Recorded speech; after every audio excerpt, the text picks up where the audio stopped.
Let's talk about 5 players that I am buying in Dynasty football in every league I possibly can. First player is a wide receiver. Now, there were 2 takes that I got a ton of hate for in the offseason. Number 1 was suggesting everyone to tear down from CJ Stroud. I feel pretty good about that thus far. Number 2 was to sell Anthony Richardson's wide receivers. Also feel good about that. But here I am, for the first time in a long while, telling you to buy a Colts wide receiver. That is Josh Downs. All right, so you're about to watch a take on Josh Downs, and I just got to let you know that I recorded this video, and then a couple hours later, they decide to announce that Anthony Richardson is going to be benched in favor of Joe Flacco. So this only makes the take that you're about to hear that much stronger. I'm going to be more aggressive with the Colts wide receivers in a buy scenario. So enjoy watching the video, but just know I wasn't aware when I was recording the video. Josh Downs, wide receiver 40 on KTC, 42 on Flock Fantasy Expert Consensus, and he is my wide receiver 35 in Dynasty Football. Now, if you remember back and think to those trade videos where I was telling you to sell the Colts wide receivers, and to the Colts fans, I forgive you, all right, for the hate. You probably dislike Anthony Richardson as much as I was concerned about him before the season now. But if you remember back, why were we so adamant about selling these Colts wide receivers? It had nothing to do with their talent or their abilities, had everything to do with Anthony Richardson. And this year, guys, Anthony Richardson, if you look at quarterbacks who have dropped back at least 50 times, 41 of those quarterbacks have done that, okay, in the NFL. He is last in completion percentage with 44.4%. Guys, the second worst quarterback in completion percentage is Mason Rudolph with 58.9%, by the way.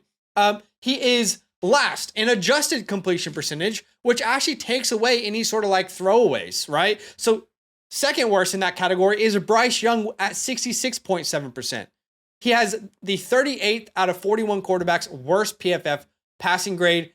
He has a 5% turnover worthy play percentage. So what's worse is he's completely inaccurate and he is throwing the ball in dangerous ways and causing turnovers, right? He's 37th out of 41 amongst quarterbacks for turnover worthy play percentage. Let me take it one step further here, okay?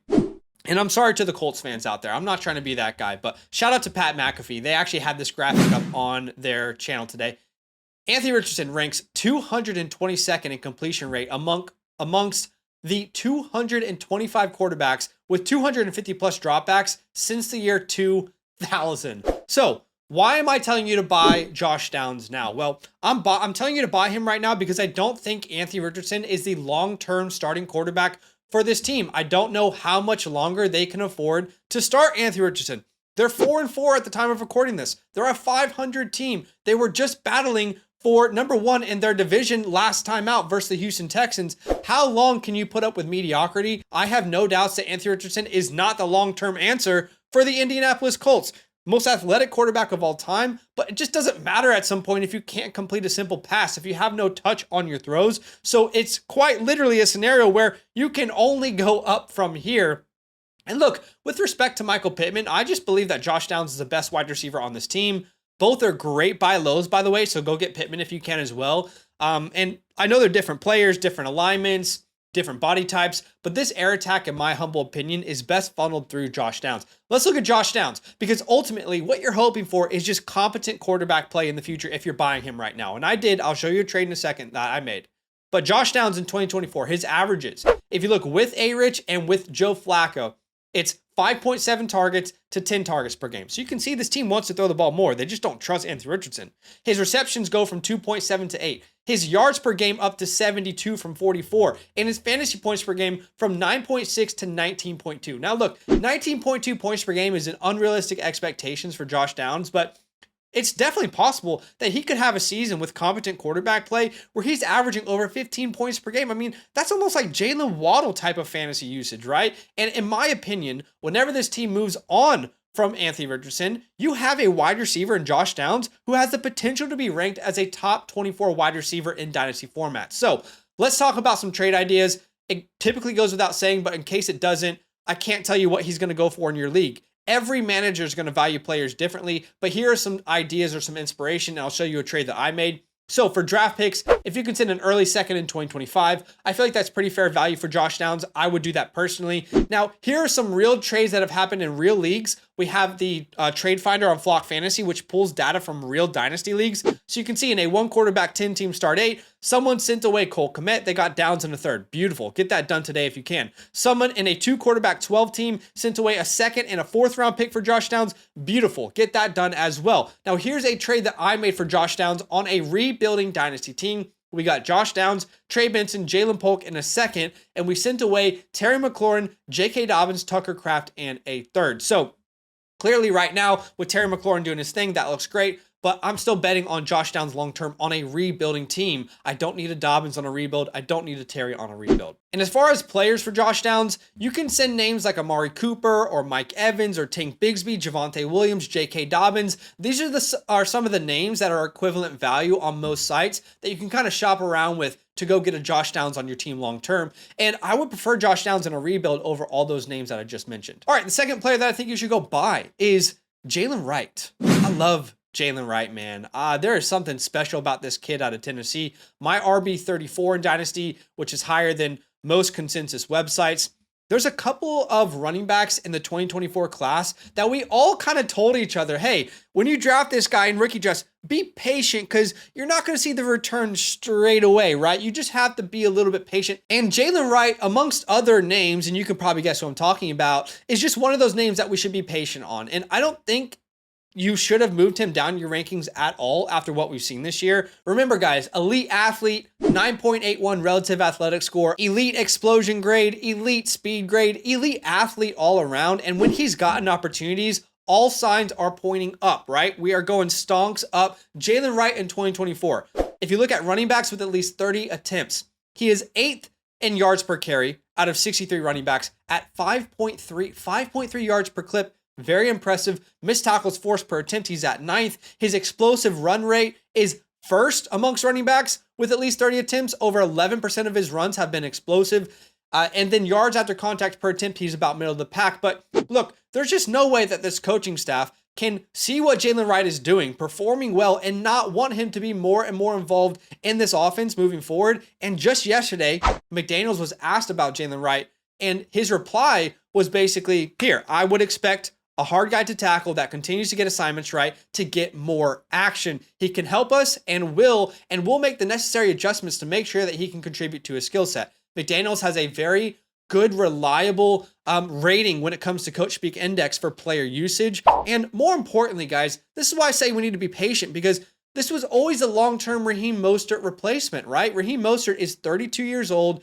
an older running back, already dealing with injuries again this year. So this is definitely a backfield and offense that can contribute to 2 relevant fantasy running backs. And I just believe we need to be a little patient here. And if someone in your league is not being patient, go buy. Now, can you get him for a late second? If so, I'm easy. I'll take that for sure. Here are some player names that you can kind of play around with in the market. Names like Nick Chubb, Tyler Algier, Tajay Spears, Christian Watson, Rashid Shaheed. These are names that you can kind of maneuver around in deals to look at a name like Jalen Wright. Here are some real deals that went down in real leagues. Jalen Wright and Jordan Love for a 1st and 2nd round pick in a super flex league. To me, that's a steal of the century, but basically someone used Jalen Wright as just a throw-in piece. How about this? Eric All and Jalen Wright to Juwan Jennings. Juwan Jennings is probably going to a competing team there. Find a competing team that has Jalen Wright, give them an aging player that could potentially help their roster today. And then you can see someone else in a 2 quarterback 12 team sent a 2nd round pick for Jalen Wright. I like those deals myself.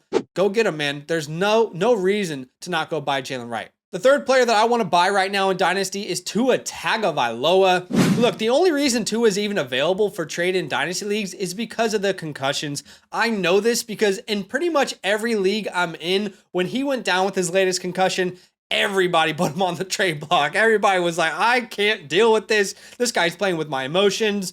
And Dynasty owners are very clearly nervous about him long term. If they're telling you they're not, they're just lying to your face. Like, let's be honest for a second. But you can see that's the case because look at his market value when that happened. When he had that concussion, he dipped all the way to quarterback 28 on KTC. Now he's up to quarterback 21. I still feel like that's way undervalued. And we weren't really able to cover the incident with the concussion on this channel because we were going hard on the redraft channel, DynastyLand Football. But I had a couple thoughts as to why I thought he would continue to play during that time. Number one, the guy's prideful, which isn't a bad thing. I'm prideful. You're probably prideful. I mean, nobody wants their legacy to be the guy left because of concussions, right? Number two, he literally loves what he does. Like, he grew up doing this and he's very, very good at it. Number three, he's in the perfect spot for football, playing an offense that completely crumbled without him. To me, it is so obvious how much Tua means to this offense. They genuinely could not function without him. If you look at their air attack this year with and without Tua, 286 passing yards per game, without him 121. Over 23 points per game offensively with him, without him just 10 points per game. And friendly reminder, last year, Tua led the league in passing yards. This is no scrub. This isn't a guy that's like, okay, yeah, we're going to figure it out. No, Tua's a very good quarterback, and he doesn't get the respect that he deserves, in my opinion. And this team just gave him the keys to the kingdom long term. Remember, guys, he's getting paid $53 million a year, a 4-year, $212 million deal that he signed in the offseason to be the 5th highest paid quarterback in the NFL. And a lot of people want to talk about how certain players aren't worth their contract. Honestly, like, after watching the Dolphins without Tua, he's worth that contract. You can hate on me if you want, but I think he is. He's young. He's playing well. The team needs him, and they signed him long term. This is a reliable quarterback, too, for both rebuilders and contenders. So if you're going to trade for him, right now, KTC says a first-round pick is giving up way too much, a late first, and they're saying a early second is not enough. So where is that line? I don't know, but I want to explore in all my leagues. Here's some real trades that happened in real leagues. You can see someone got Tua for A-Rich. I'm doing that in a heartbeat. Someone sent away Patrick Mahomes, got a first, second, and Tua. I would do that in a heartbeat. Someone sent away Cooper Kupp in a third. Perfect. Let's go get Tua tags in a Superflex league. How about Bub Memes in a second? Is that the throw-in you need for a second to get it done? How about Jordan Mason in a second? I don't think Jordan Mason is a long-term answer there. I still think CMC is going to be that guy. And I actually took a screenshot of KTC's overall rankings, and all the players I'm about to show you are ranked well ahead of Tua, and I would trade any single one of them for Tua in a trade, right? Names like Mixon and Worthy and Pacheco, Ayuk, the Tank Dells, Kamaras, Jameson, Keons, Buckies. Then you can see we get to another screenshot here where equivalent names are like Hawkinson, Godwin, Bigsby, Penix, Cooper Kupp, Darnold. I would send any of these names to get Tua in a Superflex league. All right, the fourth player.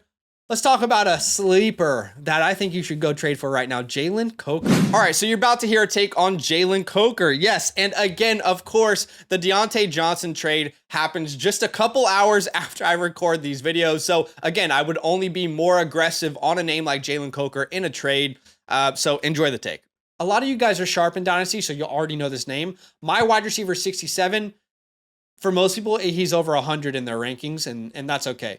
But Jalen Coker, undrafted free agent out of Holy Cross, got a lot of love pre-draft cycle, put up respectable numbers in college, almost 1,000 yards in back-to-back seasons, over 10 receiving touchdowns in back-to-back seasons, and has shown some really good signs of life recently. Adam Thielen got injured. Jonathan Mingo just isn't good, and that's kind of given him opportunities to step up. In week 8, week that just happened, he had a career high in route participation at 80%, in target share with 18%, in air yard share with 34%, and in fantasy points, he scored his first touchdown, got over 17 PPR points. And look, if Diontae Johnson is traded, it could truly be the beginning of something special, right? It could be Jalen Coker season, and it could be completely wheels up. I mean, right now we are on the runway waiting for clearance.